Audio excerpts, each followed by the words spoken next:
Hi అండి, నమస్తే. నేను మీ దేవి. వెల్కమ్ టు నాదే క్రియేషన్స్.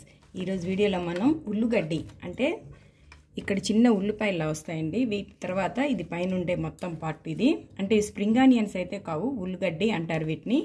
దీంతో మనం ఈరోజు టమాటా కాంబినేషన్లో ఒక చట్నీ రెసిపీని అయితే చూద్దాం. ఇది చాలా బాగుంటుందండి. ఉల్లిపాయలు తీసేసిన తర్వాత మనం ఈ ఉల్లిగడ్డని వేస్ట్ చేయకుండా మనం ఇలా చట్నీ చేసుకుంటే ఘాటుగా టిఫిన్స్లోకి అయితే చాలా టేస్ట్గా ఉంటుంది. రైస్లోకి సైడ్ డిష్గా కూడా చాలా బాగుంటుంది.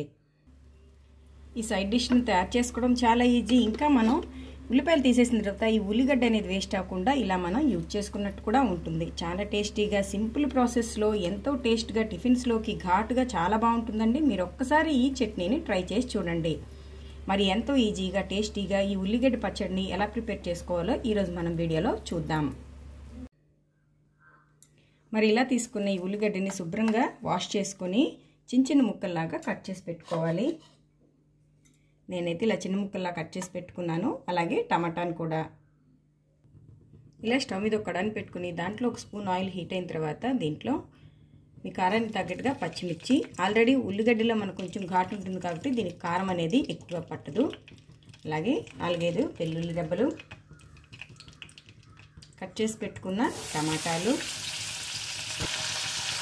వాష్ చేసుకుని కట్ చేసి పెట్టుకున్న ఉల్లిగడ్డ ముక్కలు, మీ టేస్ట్కి తగ్గట్టుగా సాల్ట్, కొద్దిగా పసుపు వేసేసి వీటన్నిటిని ఒకసారి బాగా మిక్స్ చేసేయండి.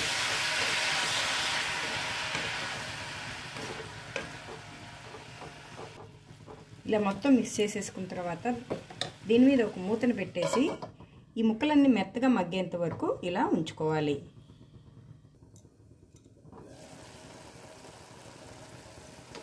ఇవి మనకు చక్కగా మగ్గిపోయాయి. చూడండి, టమాటా ముక్కలన్నీ సాఫ్ట్గా అయిపోయాయి కదా. ఇప్పుడు ఇందులో కొద్దిగా చింతపండు, అలాగే కొద్దిగా కొత్తిమీర వేసేసి స్టవ్ ఆఫ్ చేసేసుకుందాం. ఒకసారి కలిపేసి ఇది కంప్లీట్గా కూల్ అయిన తర్వాత మనం చట్నీని ప్రిపేర్ చేసుకోవాలి.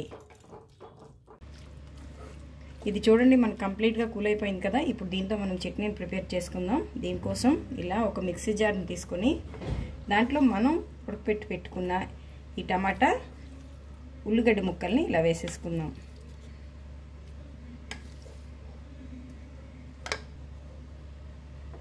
ఇలా యాడ్ చేసుకున్నాం కదా. ఇప్పుడు దీంట్లో వాటర్ ఏమి పోయక్కర్లేదు. దీంతోనే మనం ఇలాగా చట్నీని ప్రిపేర్ చేసేసుకుందాం. మనకి ఇలా చట్నీ రెడీ అయిపోయింది. ఇప్పుడు దీన్ని మనం తాలింపు పెట్టుకుందాం. ఇప్పుడు స్టవ్ మీద ఒక కడాయిని పెట్టుకుని దాంట్లో 1 టేబుల్ స్పూన్ ఆయిల్ హీట్ అయిన తర్వాత దాంట్లో కొద్దిగా మినప్పప్పు, ఆవాలు, జీలకర్ర,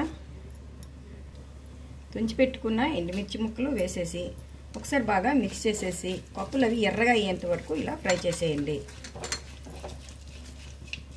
మనకి మినపప్పు ఎర్రగా అయింది కదా. ఇప్పుడు స్టవ్ ఆఫ్ చేసుకొని ఈ పోపు మిశ్రమాన్ని పచ్చట్లో మిక్స్ చేసేసుకుందాం.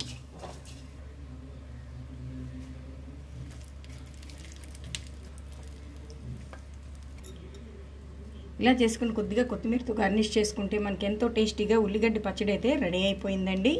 ఈ చట్నీ మనకి దోశ, ఇడ్లీ, ఊతప్పం, పొంగనాలు ఇలా ఏదైనా కూడా చాలా టేస్ట్గా ఉంటుందండి. చాలా ఈజీగా మనం ప్రిపేర్ చేసేసుకోవచ్చు. టేస్ట్ అయితే అదిరిపోతుంది. మీరు ఒకసారి దీన్ని ట్రై చేయండి. మరి ఎంతో టేస్టీగా ఉండే ఈ ఉల్లిగడ్డ పచ్చడి మీకు నచ్చితే ఒక లైక్ కొట్టి మీ ఫ్రెండ్స్తో ఈ రెసిపీని షేర్ చేయండి. అలాగే మరిన్ని టేస్టీ రెసిపీస్ కోసం నాదే క్రియేషన్స్ని సబ్స్క్రైబ్ చేసుకోండి. Thank you for watching.